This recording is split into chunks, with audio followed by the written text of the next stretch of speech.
Now this is type 11 and सब type 5। इसके पहले आपने टाइप 11 सब टाइप 1 2 3 4 यहां तक के आपने स्टडी किया है।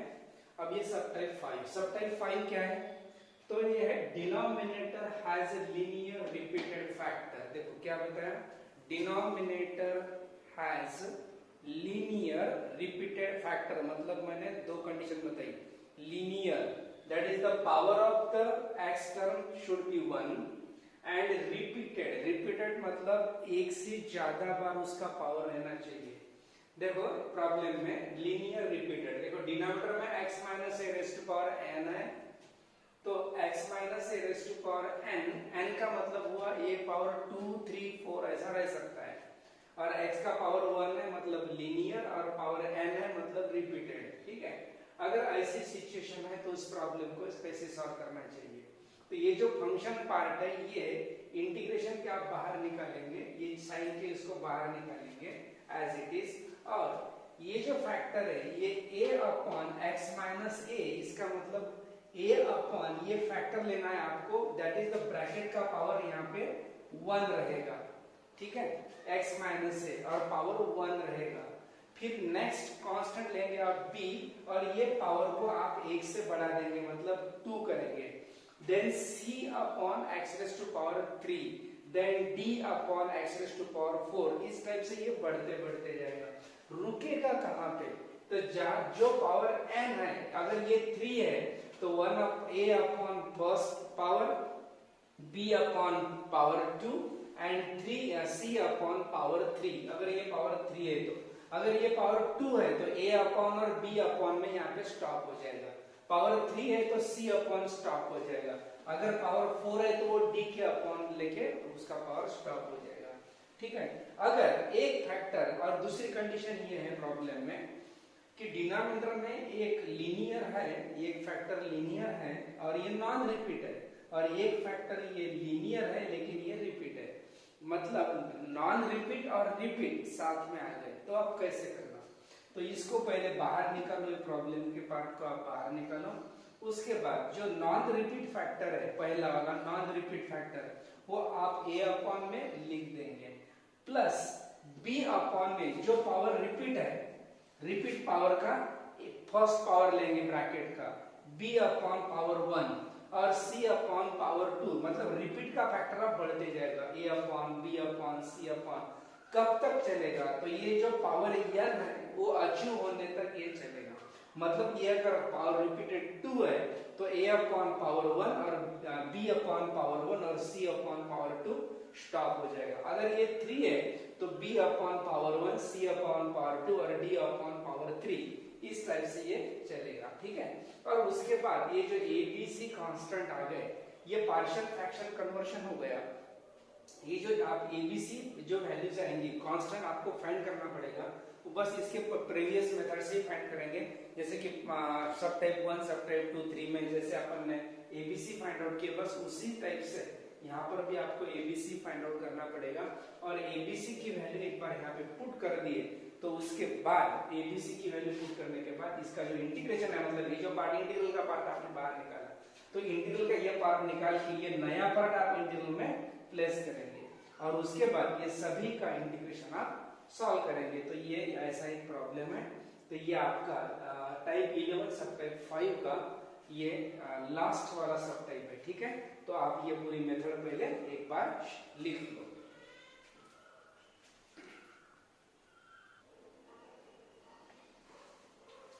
अब देखो ये problem, I is equals to integration of 2x plus 1 upon x minus 1 whole cube। ठीक है, अब डिनोमिनेटर में आप देखो x minus 1 लीनियर फैक्टर है और पावर 3 है, मतलब इट रिपीटेड 3 टाइम्स, मतलब ये हो गया लीनियर रिपीटेड। आपको मैंने मेथड बताई थी, तो मेथड में क्या बताया, इस प्रॉब्लम को आप पहले बाहर निकालो, that is 2x plus 1 upon x minus 1। ठीक है, और उसका क्यूब। ठीक है, उसके बाद पावर है 3, तो आपको 3 कांस्टेंट लगेंगे, a अपॉन x माइनस 1 इसका पावर 1 रहेगा, b अपॉन x माइनस 1 इसका पावर 2 मतलब 1 से पावर बढ़ जाएगा, plus c upon x minus 1 raise to power 3।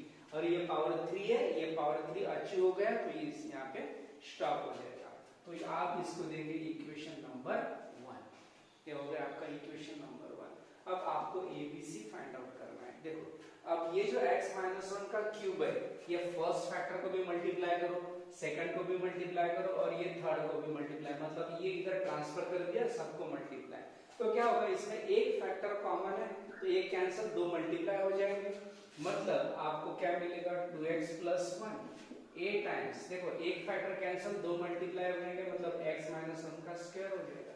यहाँ पे 2 स्क्वायर है, ये क्यूब है, तो ये दो फैक्टर कैंसिल हो जाएंगे, एक फैक्टर मल्टीप्लाई हो जाएगा और यहाँ पे तीनों फैक्टर कैंसिल हो जाएंगे, सिर्फ c रहेगा, मतलब ये आएगा प्लस c।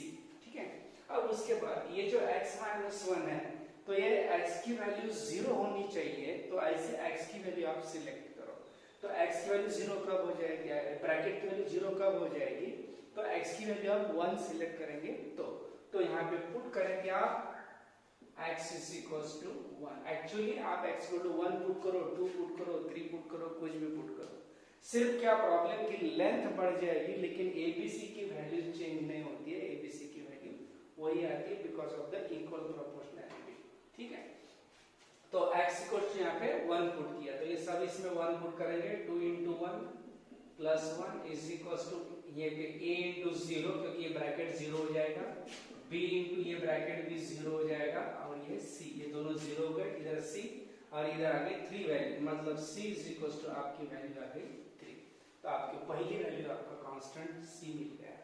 अब b कैसे निकालना, तो x की वैल्यू जो आपने 1 पुट अप की है तो 1 छोड़ के कोई भी इजी वैल्यू पुट अप करो। इजी इसलिए बोल रहा हूं मैं कि फालतू प्रॉब्लम अगर तुम बड़े नंबर डालेंगे x = 10 15 11 by 2 वगैरह, तो क्या होगा, इससे प्रॉब्लम जो है वो ज्यादा कॉम्प्लिकेट बन जाएगा, तो एबीसी की वैल्यू चेंज नहीं हो जाएगी, वो वही आने वाली है। इसलिए थोड़ा इजी वैल्यू डालना है और रिपीट नहीं करना है, मतलब x की वैल्यू 1 पुट अप करेंगे, इसके बाद 1 नहीं करना है, अलग दूसरी वैल्यू पुट करेंगे। तो यहाँ पे अपन पुट करेंगे x = लेट अस से 2। अब 2 पुट करने के बाद क्या होगा, देखो कहाँ पुट करना है, इक्वेशन 2 में, इन इक्वेशन 2। अब यहाँ पे 2 पुट करेंगे तो क्या होगा, 2 into 2 plus 1 is equals to a into 2 minus 1 का स्क्वायर हो गया है ना, 2 minus 1 का square, b into 2 minus 1 plus c। अब ये हो गया 5 is equals to ये हो गया a, ये हो गया प्लस b और ये है c, a plus b plus c आ गया और ये इधर आ गया 5, लेकिन c की वैल्यू आपके पास तैयार है 3, तो यहाँ पे c रिप्लेस करो तो यहाँ पे 3 जाएगा, सो 5 is equals to a plus b plus 3 transfer होगा तो a plus b is equals to 2। Now it is equation number 3, क्योंकि ये 1 ये 2 और ये इक्वेशन 3। अब आपको a plus b मतलब ab का आपको रिलेशन मिल गया, क्या पुट करने के बाद, 2 पुट करने के बाद, और एक बार x की वैल्यू सिलेक्ट करो, next easy value, now put x is equals to, अब 0 पुट करेंगे, तो 0 पुट करने के बाद मैं डायरेक्टली पुट करता हूं, अगर इसमें इन इक्वेशन 2 में पुट करेंगे तो ये लेफ्ट साइड 0 प्लस 1 हो जाएगा, इज इक्वल्स टू ये -1 का स्क्वायर बनेगा तो इट इज a into 1 हो जाएगा प्लस b into, अब 0 पुट करेंगे तो यहाँ पे -1 आएगा, ये x की वैल्यू 0 पुट करने के बाद और इधर c आ जाएगा। ठीक है, अब ये आ गया आपका 1 is equals to a minus b plus c, और c की वैल्यू आपके पास 3 है, ये यहाँ पे 3 गया। अब 3 आप इधर ट्रांसफर करेंगे तो होगा 1 minus 3 मतलब -2, a minus b is equals to -2, मतलब आप अब क्या हो गया, आपके पास a minus b is equals to -2, ये आपका इक्वेशन तैयार हो गया। अब लेट अस से दिस इक्वेशन आपको बोलना है 4, क्योंकि ये इसके 3 मिला था, अब मिल गया 4। अब थोड़ा सा ऑब्जर्व करो, आपके पास a plus b is equals to 2 है और a minus b is equals to -2 है, तो आप इतना शांति से लिख लो।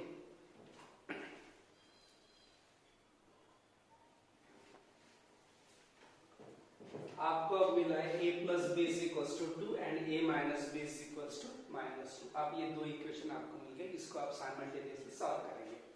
तो एडिंग करने के बाद क्या होगा, plus b minus b cancel, twice a is equals to 0, a is equals to 0।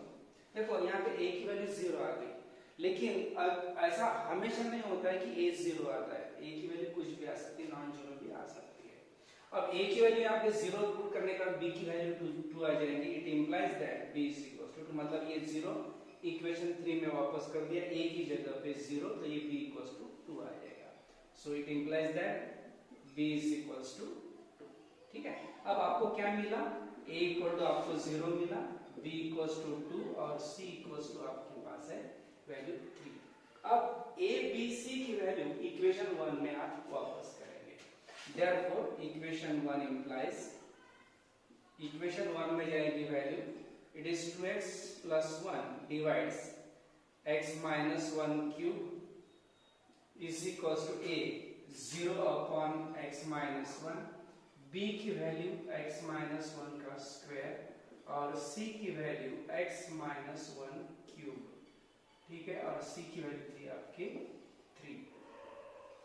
ठीक है, अब ये 0 अपॉन, इसको तो आप इग्नोर करेंगे, जब इंटीग्रल में डालोगे तो ये पार्ट आपने नहीं लिखा तो चलेगा। अगर ये नॉन जीरो वैल्यू है तो ये पूरी वैल्यू इंटीग्रेशन में यहाँ पर जाएगी। So i is equal to integration, देखो मैंने क्या बोल रहा हूँ, ये जो इंटीग्रल जो इतना पार्ट दिख रहा है फंक्शन, ये पूरा फंक्शन इस प्रॉब्लम में प्रेजेंट है। ये प्रॉब्लम का ये फंक्शन निकालो और ये नई वैल्यू इस प्रॉब्लम में डालो। यहाँ पे 0 आ रही है, इसलिए ये वैल्यू आप इग्नोर करेंगे। 2 upon x minus 1 square 3 upon x minus 1 cube dx। ठीक है, अब देखो अगर ये value non zero, let us से 5 रहती है ये वैल्यू, तो ये होगा 1 upon x, फिर 5 इंटीग्रल के बाहर जाएगा तो 1 upon x, 1 upon x का तो इंटीग्रेशन क्या आएगा log x, मतलब इसका आंसर log x आता था अगर ये नॉन जीरो रहती थी तो। अब जीरो है तो इसलिए ये वैल्यू अपने आप खत्म हो गई। अब दो टर्म आपके पास बाकी है, तो अब इसका इंटीग्रेशन कैसे निकालेंगे। ठीक है, आप इतना पहले एक लिख लो, आप यहाँ से आके आपको इंटीग्रल करना है। इंटीग्रल कैसा करेंगे आप बराबर पहले सोच लो क्या करेंगे। तो पहले तो दोनों, ये 2 बाहर जाएगा, इंटीग्रल अलग करो, इसको 3 बाहर निकाल के उसका इंटीग्रेशन आप अलग करो।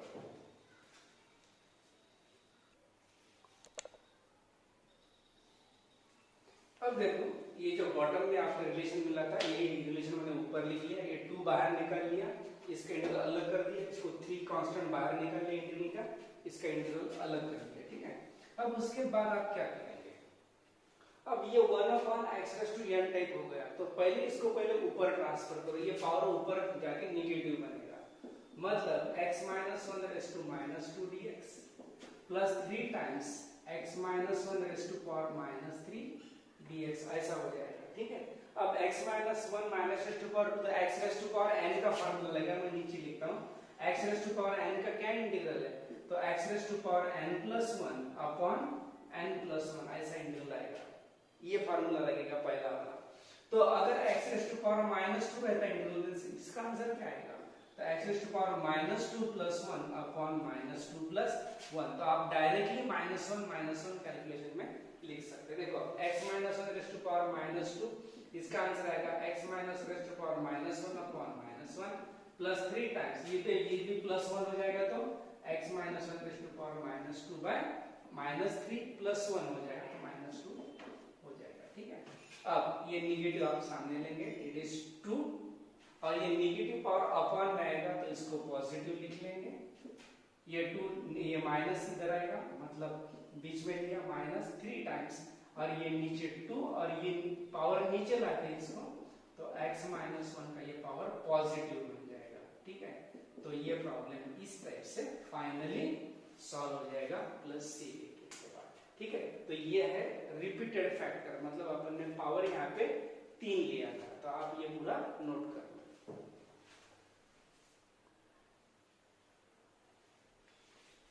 Now see next example, integration of x square plus 2x minus 3 upon x plus 1 x plus 2 whole square। देखो नीचे x plus 1 नॉन रिपीट है और x plus 2 का स्क्वायर ये रिपीट है, मतलब इसमें एक नॉन रिपीट है और एक फैक्टर रिपीट है। ठीक है, तो इसको सबसे पहले इंटीग्रल के बाहर निकाल लो, x square plus 2x minus 3 divided by x plus 1 x plus 2 का स्क्वायर। ठीक है, अब नॉन रिपीट सबसे पहले लेते हैं, a upon x plus one, ये नॉन रिपीट।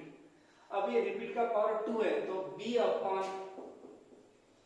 पावर 1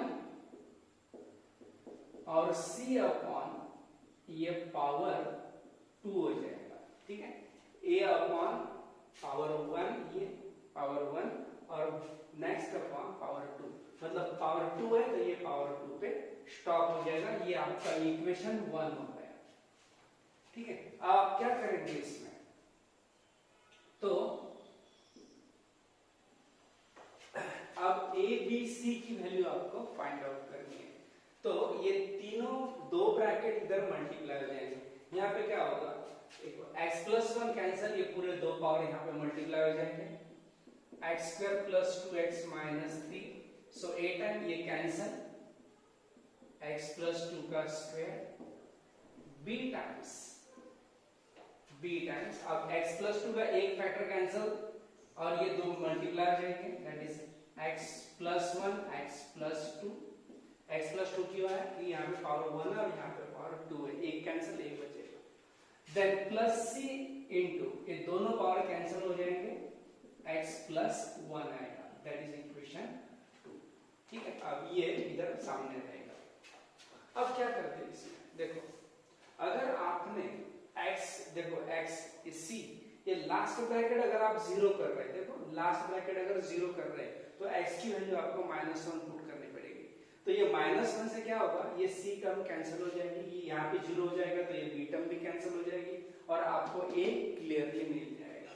तो अब यहाँ पे क्या करते हैं, put x is equals to -1, ठीक है, x इज इक्वल्स टू -1।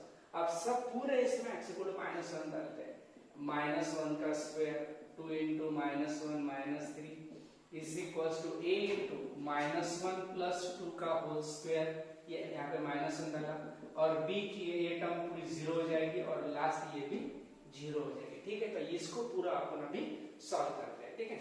ये 2 -1 मतलब 1 का स्क्वायर 1, तो इधर आ जाएगा a, ये पूरा a हो गया, ठीक है। ये -1 का स्क्वायर +1, ये +1 और ये -2 -3 -5 और ये +1, तो ये -5 +1 हो गया -4, तो आपकी a की वैल्यू आ गई -4, ठीक है। तो ये पूरा कैलकुलेशन आपका a इज इक्वल टू -4 आ गया। अब देखो अगर ये सेकंड ब्रैकेट देखेंगे तो यहाँ पे अगर x की वैल्यू आपने -2 लिया तो ये b 0 हो जाएगा और a भी 0 हो जाएगा, तो इस वक्त आपको c मिलेगा। Now put x is equal to -2, कहाँ डालेंगे, इक्वेशन 2 में। अब x में -2 डालेंगे, पूरे इक्वेशन में अगर -2 डाल दिया तो आप खुद ये -2 सब इसमें डालो और कैलकुलेट करके देखो।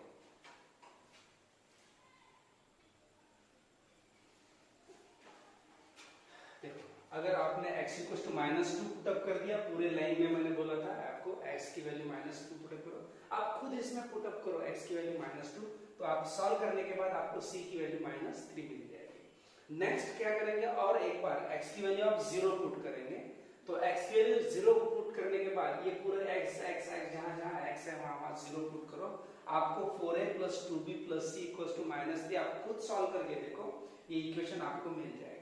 ये मिलने के बाद देखो आपकी a की वैल्यू थी -4 और आपका c आया था -3, a और c की वैल्यू यहाँ पे वापस कर दो, a की वैल्यू a में, c की वैल्यू c की जगह पे वापस कर दी। इसको पूरा सॉल्व करो, b की वैल्यू आपको मिलेगी 4, मतलब आपके पास तीनों वैल्यू a b c मिल गए। a आपका -4 आया था, b आया था 4 और c आ गई -3। अब ये जो a b c आ गई, ये आप इक्वेशन 1 में आप पुट करेंगे, ठीक है, ये पूरा आप लिख सकते हैं।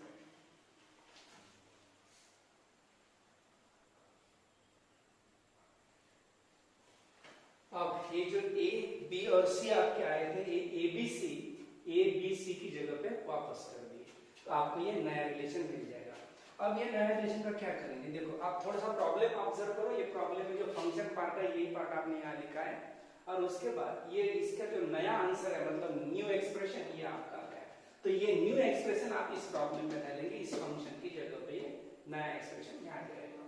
सो अब ये ऐसा बनेगा, I is equals to integration of -4 upon x plus 1 plus 4 upon x plus 2 minus 3 upon x plus 2 dx, ठीक है। ये पूरा एक्सप्रेशन प्रॉब्लम में वापस कर दिया, x प्लस 2 का स्क्वायर। अब उसके बाद ये क्या होगा, दैट इज इक्वल्स टू, ठीक है। अब क्या होगा, तो ये सब का इंटीग्रल आप अलग करेंगे, वो -4 इंटीग्रल के बाहर 1 अपॉन x प्लस 1 dx, ये 4 बाहर 1 अपॉन x प्लस 2 dx, और ये -3 बाहर 1 upon x plus 2 square dx। तो अब इसका रिजल्ट डायरेक्टली ये हो गया log ऑफ x प्लस 1, ये हो गया 1 अपॉन का log ऑफ, इसका रिजल्ट भी वही आएगा log of x plus 2 -3 times इसका रिजल्ट रहेगा। तो इंटीग्रेशन इसको पहले ऊपर लेके जाएंगे न्यूमरेटर में, क्योंकि इसको x प्लस 2 n का फॉर्मूला लगाना पड़ेगा। देन ये first answer it is log of x plus 1 plus 4 times log of x plus 2 -3 times x plus 2, ये n प्लस 1 मतलब ये प्लस 1 करने के बाद -1 बाय -1 आएगा, ये माइनस ऑफ माइनस आप इसको 3 कर सकते हैं, that is 4 times log of x plus 1 plus 4 times log of x plus 2, ये माइनस ऑफ माइनस प्लस 3, और इसको नीचे लाके x प्लस 2 का पावर 1 पॉजिटिव हो जाएगा, और ये प्रॉब्लम इस टाइप से सॉल्व हो जाएगा, ठीक है। तो ये हो गई आपकी पूरी टोटल ये मेथड आपकी क्लियर हो गई, जो सब टाइप 5 में है, लीनियर, रिपीटेड और नॉन रिपीटेड जो मिक्सअप आ गए, तो आप इस सेकंड प्रॉब्लम की इससे आप सॉल्व कर सकते हैं, ये आप अभी नोट भी कर सकते हैं।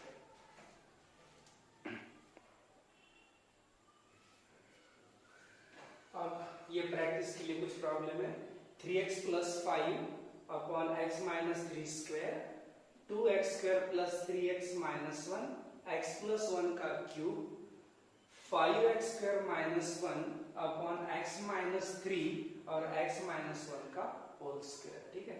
तो ये प्रॉब्लम आप प्रैक्टिस कर सकते हैं। तो ये हो गया आपका सब टाइप 5, ठीक है। ये पूरी आप प्रैक्टिस कर लो, और यहाँ पे आपका पार्शियल फ्रैक्शन खत्म हो जाता है, ठीक है। पार्शियल फ्रैक्शन का ये टॉपिक जो है ये आपका फिनिश हो गया, ठीक है।